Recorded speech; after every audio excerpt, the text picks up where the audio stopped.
রোহিতপুরের ঐতিহ্য হইলো রোহিতপুরের লুঙ্গি। শুধু বাংলাদেশে না, পুরা বিশ্ব জুড়েই এই রোহিতপুরের নামটা শুধু লুঙ্গির জন্যই চিনি।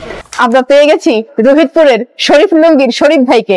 আমরা একটু তার সঙ্গে কথা বলবো যে আচ্ছা শরীফ ভাই, এই যে আমরা শুনেছি রোহিতপুরে এক সময় 3000-এর মতো তাঁত ছিল, তো এখন তো সবাই অন্য পেশায় চলে গেছে, কিন্তু আপনি একমাত্র উত্তরাধিকার বলবো যে এই রোহিতপুরের তাঁত শিল্পের, কিন্তু আপনি শুধু মানে একাই রয়ে গেছেন কেন?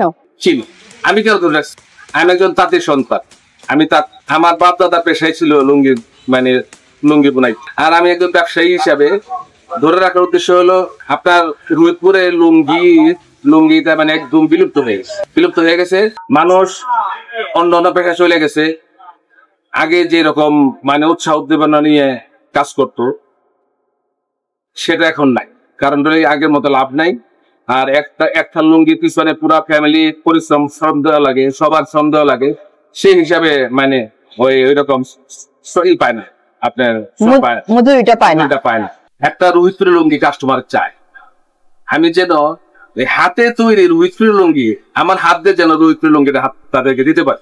সেজন্যই মানে লাভের আশায়, মানে ঐতিহ্যটাকে ধরে রাখার জন্য আমি এটা ধরে রাখছি।